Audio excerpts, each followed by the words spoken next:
Okay, I will concede that's actually fairly interesting. Also, any nude portrait you see that has a name, like, the name of a fake goddess on it, like a goddess who, very obviously never existed in any type of mythology. That is a picture of the portrait commissioner's girlfriend. Oh. He has gotten it and then lied to his wife about who it is. That way he can get away with having a nude picture of his girlfriend in his office. Although almost all classic works of art with a nude figure in them were essentially porno that people commissioned back in the day. That's kind of cool. Yeah, so that's the sort of thing she loves about it, because what you're looking at it is, not look at this classic piece of art. It's, you have no idea how many people, jerked off to this in the 1600s. That is why she wants to be an art historian, so she can crush people's bubbles. I have to say, I kind of respect that. Yeah. But, that's why she hates flowers. If I point out, she doesn't want me to bring her flowers. Our Valentine's days are very odd because I don't know what to do half the time. It's like, well, what do you want to do for Valentine's Day? I'm taking you out to dinner. Like, okay. And if I can, I'll get her a gift. But if I don't, I just say, I'm sorry. Didn't get you a gift. And you're like, I don't care. It's a very odd dynamic we have here. I say this with complete sincerity. You're a very lucky man. Yes, I am. I am aware of this fact. After having dated quite a number of impressive mistakes. Well, that's, like, some, like, oh god, my one ex, I'm still friends with her because it was, the mistake was the two of us should never have dated. That was the mistake. Which, I mean, that happens, Yeah, we are good friends. We were a mistake. That's different. That's an entirely different type of mistake, and I'm glad that, we're still friends. But, right. It's the girl who saw demons. I know I've mentioned her before, but yeah, saw actual demons. Told her we were meant to be together forever. See, that would have probably put me off. That is, in fact, about the time I stopped calling her. Okay. She was okay as a person. I, wish her all the best of luck in her life and her endeavors. But, But, yeah, crazy. I'm entirely sure years later she was just doing that to get attention. Because, a lot of girls will pretend, or especially when you're like a 15 or 16-year-old girl, you will pretend something, anything, just to make you slightly different and therefore interesting. And guys, guys lie about shit all the time when they're teenagers, too. Oh, of course. Especially if it makes the girls pay attention to them. Yes. But, no, she actually seemed to believe that to some extent. That's what worried me, because I can deal with lying. I won't put up with it for long, but I'll deal with it. It's the crazies that get you. Yeah, the crazies are what worry the hell out of me. The funny part is I ran into, well, it turned out at the same time she was dating me, she was dating another guy. Who later on... I always love when that happens. Yeah, who later on went to become one of my best friends for like 5 years. Huh. It was the thing of, I didn't find out they were dating at the same time until after I was friends with him, and it was kind of a, well, I don't care. Like, I like this guy, or, I'm way better friends with this guy than I was interested in her. Mm-hmm. Well, it was kind of, whatever. Because he didn't know either, so what am I going to do? Blame him? He didn't care. It's like, I only dated her because she kind of insisted and crawled into my car.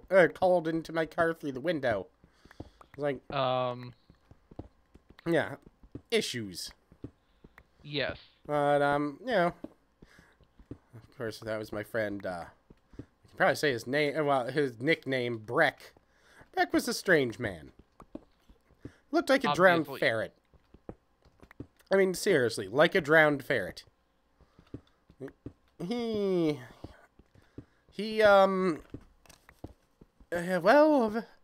he only actually dated dick girls, I found out after a while. That has to be awkward introductions. Well, I have a wonderful level of apathy. So it was kind of, I only date, women with penises. I was like, okay. Well, no, I mean more like when he's, trying to pick someone up. No, because or, interested and oh, trying to probe. He mostly stuck... That's a bad use of phrase. Yeah. He mostly stuck to hookers for a very long time because then he could be certain. But then yes, that seems... I don't want to call that sensible, but... Yeah, well, at least... It was very...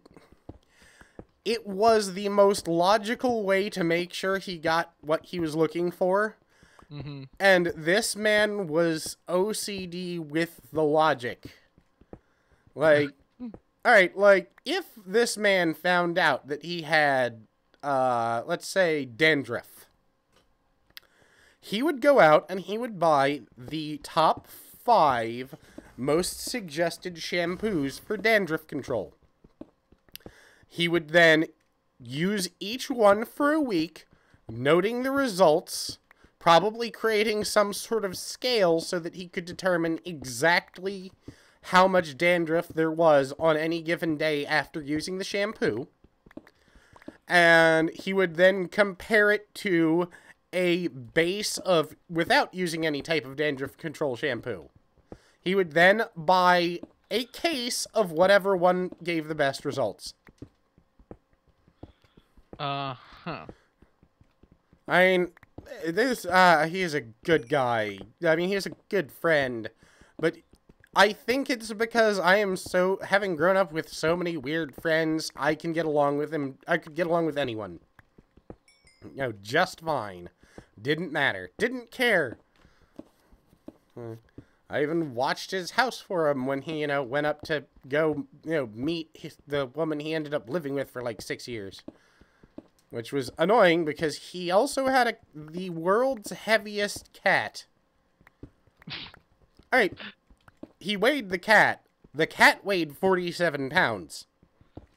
How is the cat still alive? I don't know, but it was a beach ball with feet. I mean, it was a nice cat, but it was a beach ball with feet. And the only time it would actually come out and be social with anyone was when they were feeding it. Otherwise, it would hide. It would try to hide in all of the same places a cat about a quarter of its size would hide. So you would end up hearing it dragging a chair across the floor after it tried to hide under it when it heard someone coming. So it was having the opposite effect of what the cat wanted. Like, where are you? Oh, he went hiding. You hear... Like, well done, cat. Oh, but unfortunately the cat did eventually die of its fat, but then again it was also like 17, so... So it's really hard to say for sure what killed it. Well, no, because he got into an argument with his girlfriend about what killed it, so he took the cat to the vet to have an autopsy done. I hate people like that. That cost him like $600. Right. Because he had to know. He had to know that he was right. It was that big of a deal. And he found out that... Because his argument was he was feeding the cat healthy food now. So obviously all of that horrible, horrible food he had fed him for the past 17 years was now undone. Right. Just like with people. Yeah. And of course the vet told him, no. No, it's not. But the one thing, I'll give the man credit, he will admit when he is wrong, or he would admit when he was wrong entirely, and come straight, be straight to the point about it. I was completely wrong, I owe you an apology. Well, that's good. Other than that, he could be an insufferable twat a lot of the time. I mean, but yeah, weird friends. The funny part is, he is the reason I met Angel. Oh. Because, now, he didn't actually know her at all. He had nothing to do with her. But I was going to the local comic book shop because it was a shitty goddamn week. I can't remember all the details. But it was basically just sad and, absolutely depressed because I think all of the people I knew had moved away, and I had no one to talk to or interact with. And and at the time I didn't do social scenes, because I think I might have been 16 at the time, or 17. No, wait, I had just turned 20. So I couldn't go out to bars or anything. But, it was, I went to the local comic shop, and I was looking around, and he had been at, like, another table behind ours at D&D, or on D&D and Saturdays, and he randomly walked over to me, and I went, "Hey, I remember you. Do you want to play Dungeons and Dragons?" I was there, well, yes. But I basically, this strange, wet ferret-looking man walked up to me and was like, "Do you want to come over to my friend's house and play D&D? I don't even know this man's name. He just walked up to me. He looks like a pedophile. That's okay, though, because you were 20. Yeah. Obviously, he wouldn't be interested. Well, yeah. He does very obviously. Alright, I hate to say it because I know that they're not connected, but, he looks like... I heard dynamite. No, that was a creeper, which just blew up, well, it just blew out a diamond deposit. Oh. I got the diamonds, though. Oh, good. No, but he very, very... He looked like he could either be a pedophile or a very greasy gay man. And there's no correlation, just before anyone gets insulted, no correlation between homosexuality and, pedophilia. Just don't. Now, wet ferrets, on the other hand... Yeah, wet ferrets, on the other hand, those can be pedophiles. Notoriously so. Yeah.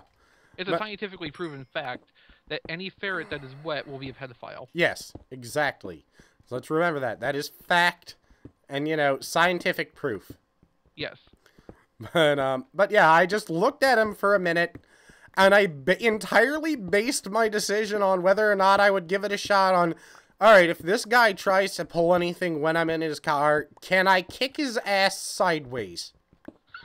That was my entire decision. Whether or not I thought I could take him in a fight in his car. Right. Because, it was one of those, if we actually are out of the car and he tries anything, I can take him. Because he weighed about 85 pounds.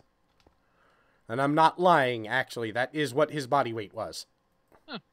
But yeah, I was like, can I? And I went, sure. And it turned out that he wasn't, a, creepy rapist or pedophile or anything like that. He was just generally creepy. Fuck. Yeah. Well, thank you, creeper. Well, it looks like you're still alive. Yeah. But, what ended up happening there, it was kind of funny because one day I was over at his friend's house because I became pretty good friends with the guy who was too. Who, funny story, was also one of my ex's brothers. But, well, my later ex-brother. Anyway. So, we're sitting around and my friend Eric, who I've mentioned several times, okay, who also knows this guy, walks in. He is angry. And he goes,